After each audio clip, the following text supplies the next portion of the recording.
Guys, ఆహాలో streaming అవుతున్న Siddharth Roy movie చూడడం జరిగింది. నాకైతే పిచ్చగా నచ్చింది. థియేటర్లో ఎందుకు మిస్ అయ్యాను అనిపించింది. Worth watching movie. మీ అందరికీ ఈ వీకెండ్ సజెస్ట్ చేస్తున్నాను. మీరందరూ ఈ మూవీని చూడండి. సో ఇన్ డెప్త్ ఎక్స్ప్లెనేషన్లో ఈ మూవీ గురించి మాట్లాడుకుందాం. ఈ సినిమా స్టోరీ గురించి షార్ట్ కట్ వేలో చెప్తాను. ఈ సినిమా ట్రైలరు, టీజరు ఇవన్నీ చూసిన వాళ్ళకి ఈ సినిమా గురించి పూర్తిగా అర్థమైపోయి ఉంటుంది. బట్ నా way of explanation is different. So late చేయకుండా స్టోరీ గురించి మాట్లాడుకుందాం. సిద్ధార్థ్ రాయ్ వాళ్ళ నాన్నగారికి బుక్స్ అంటే బాగా పిచ్చి. ఇంట్లోనే ఒక లైబ్రరీని పెడతాడు. దానివల్ల సిద్ధార్థ్ రాయ్ ఏం చేస్తాడంటే, వాడి చిన్నతనంలో ఉన్నప్పుడు ఆ లైబ్రరీకి వెళ్ళి బుక్స్ చదవడం మొదలు పెడతాడు. వాడికి 12 ఏళ్ళు వచ్చేపాటికి అక్కడ ఉన్న బుక్స్ అన్ని చదివేసి దాటిని అర్థం చేసుకొని వాడి జీవన విధానంలో మర్చుకుంటాడు. దానివల్ల ఏం జరుగుతుంది, వాడు లాజికల్ వ్యక్తి అయిపోతాడు, ఎమోషనల్ ఇంబ్యాలెన్స్ అయిపోతాడు. అంటే అసలు వాళ్ళు పూర్తిగా ఎమోషనే ఉండదు. దేన్నైనా కానీ ఒక్కసారి విన్నానంటే పూర్తిగా అర్థం చేసుకోగలడు. దాని గురించి రిటర్న్ రిప్లై కూడా ఇవ్వగలడు.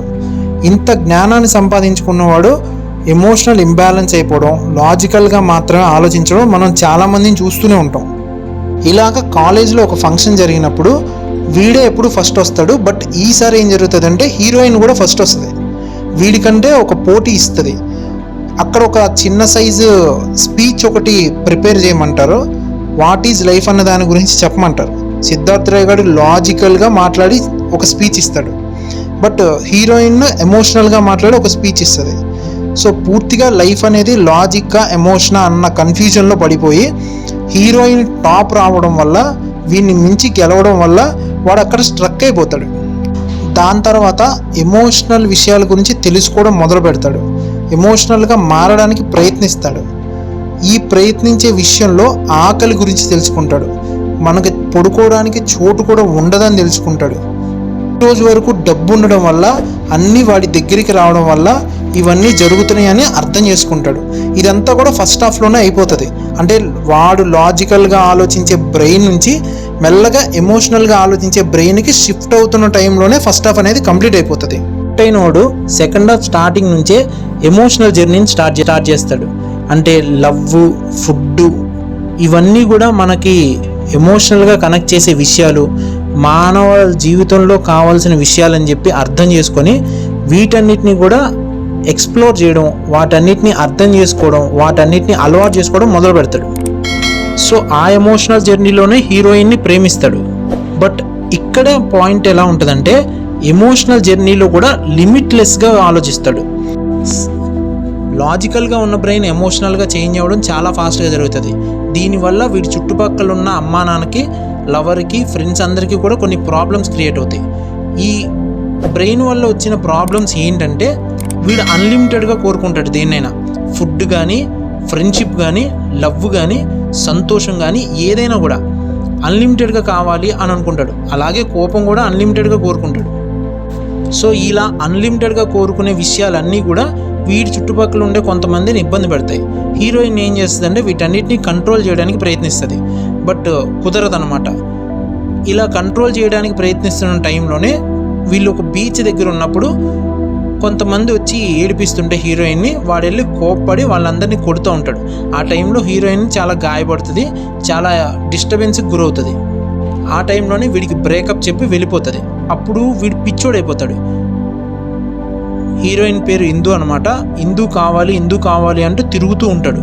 పిచ్చోడైపోయి ఎంత హయ్యర్ స్టేజ్కి వెళ్ళిపోతాడంటే, తనే వచ్చి హీరోయిన్ ఇందునే వచ్చి వాడి ముందు నిలబడినా కూడా గుర్తుపట్టలేనంత స్టేజ్కి వెళ్ళిపోతాడు. అక్కడితో సినిమా అయిపోతుంది. బట్ సినిమా స్టోరీ నేను చెప్పినట్టు ఉండదు. మిమ్మల్ని ఎగ్జైట్ చేస్తుంది, ఎంటర్టైన్ చేస్తుంది, అట్లాగే కూర్చోబెట్టి సినిమా మొత్తం కంప్లీట్ చేసేలా చేస్తుంది. అసలు ఈ సినిమా మీరు ఎందుకు చూడాలన్న విషయం గురించి నా థియరీ ప్రకారం చెప్తాను. నాకు నచ్చిన 4-5 పాయింట్స్ చెప్తాను. మీ అందరికి కూడా నచ్చుతుందని అనుకుంటున్నాను. So welcome back to my channel. ఇంతవరకు ఎవరైనా సబ్స్క్రైబ్ చేసుకోకపోతే సబ్స్క్రైబ్ చేసుకోండి. బెల్ ఐకాన్ ఎవరైనా ఆన్ చేసుకోకపోతే ఆన్ చేసుకోండి. సిద్ధార్థ్ రాయ్ అనే మూవీ బయోపిక్ అంట. చివరిలో నాకు కూడా తెలిసింది. సిద్ధార్థ్ రాయ్ మూవీ నాకు పర్సనల్గా చాలా బాగా నచ్చింది. ఈ సినిమా మీ అందరికీ కూడా ఖచ్చితంగా నచ్చుతుందని అనుకుంటున్నాను. దీపక్ సరోజ్ యాక్టింగ్, అలాగే హీరోయిన్ ఎవరైతే చేశారో హీరోయిన్ యాక్టింగ్ కూడా ఎక్సలెంట్గా ఉంది. టెక్నికల్ విషయాలు మాట్లాడుకుంటే సినిమాటోగ్రఫీ, ఎడిటింగ్, డైరెక్షన్ ఇవన్నీ కూడా బాగున్నాయి. నాకు తెలిసినంతవరకు అండర్ ప్రొడక్షన్లో ఉన్న మూవీ చాలా ఫాస్ట్గా కంప్లీట్ అయిపోయిందని అనుకుంటున్నాను. ఎడిటింగ్లో చాలా బాగా కష్టపడ్డారు అనుకుంటా. అందుకని సినిమాటిక్ స్కోప్కి కొంచెం ఎక్కువగానే ఉంది. లైక్ బయోపిక్ చూడడానికి సినిమాటిక్ విషయాన్ని చూడడానికి మధ్యలో ఉంది. దీనివల్ల ఏం జరుగుతుందంటే సినిమా చివరిలో ఇది ఒక బయోపిక్ అని చెప్పి పడుతుంది. అప్పటి వరకు ఇది మనకు ఒక బయోపిక్లా అనిపించదు, జనరల్ మూవీలా అనిపిస్తుంది.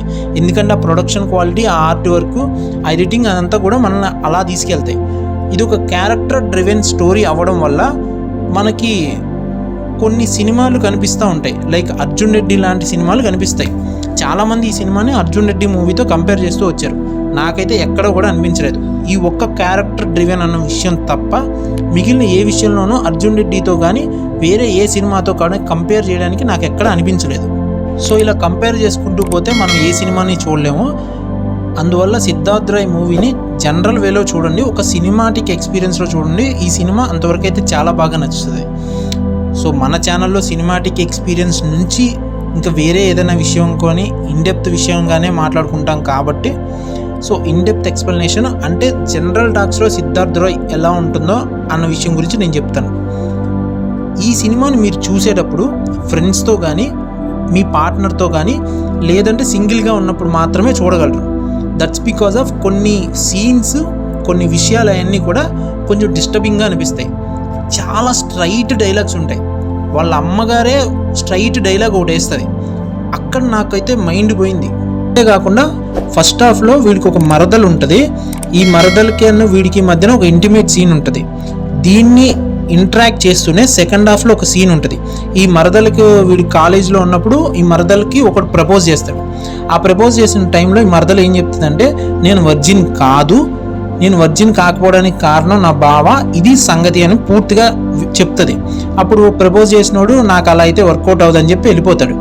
వాడిని వెనక్కి పిలిచి మరీ వాళ్ళు వెతుక్కోరా, నువ్వే వర్జిన్ గర్ల్స్ ఎవరైనా దొరుకుతారేమో వెతుక్కో అని చెప్తారు.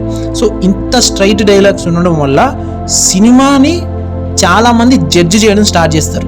ఆ సినిమాలో ఉన్న క్యారెక్టర్స్ అన్నిటినీ, సినిమా మెయిన్ లీడ్ క్యారెక్టర్స్ ఎవరైతే ఉన్నారో హీరోని, హీరోయిన్ని, అలాగే డైరెక్టర్ని, ఎవరైతే స్టోరీ రాశాడో వాడిని, అసలు ఈ సినిమాని ఎవరు తీయమన్నాడా అని వీడిని, ఇలాంటి విషయాలన్నింటినీ చాలామంది జడ్జ్ చేస్తూ ఉంటారు. అంతేకాకుండా సినిమాలో లవ్, సెక్స్, స్లీప్, ఫుడ్ ఇవన్నిటి విషయాల గురించి చెప్తూ ఉంటారు. ఈ సెక్స్ అనే విషయం గురించి ఎక్కువసేపు చెప్పడం వల్ల ప్రతి ఒక్కరు ఈ సినిమాని జడ్జ్ చేయడానికి ప్రయత్నిస్తారు. ఒక రకమైన యానిమల్గా బ్రతుకుతూ ఉంటాడు వాడు. మనిషే కానీ ఒక యానిమల్లా బ్రతుకుతూ ఉంటాడు. కానీ ఎవరిని కొట్టడు, తిట్టడు. దీనివల్ల ఏం జరుగుతుంది, వాళ్ళు ఉన్న లాజిక్లు మాత్రమే వాడికి కావాలి. ఎమోషనల్ కనెక్టివిటీ అనేది వాడికి అనవసరం. వీటన్నిటిని ఎవడు అర్థం చేసుకోడు. విషయం ఏంటంటే ప్రతి ఒక్కడు ప్రశ్నించాలి. అంటే ప్రతి ఒక్కడు ప్రశ్నించడం అంటే యూత్ అందరికీ కావాల్సిన సినిమాలు ఇవేనా, యువత అంతా ఇలాంటి సినిమాలు చూసి చెడిపోతుంది, వాళ్ళందరి దారి ఇటువంటివి మర్చిపోవడానికి కారణం ఈ సినిమాలే అని చెప్పడం స్టార్ట్ చేస్తారు. అంతేకాకుండా నేను సినిమా గురించి మొదట్లో అని చెప్పినట్టు ఈ సినిమాను ఇంకో సినిమాతో కూడా కంపేర్ చేస్తారు.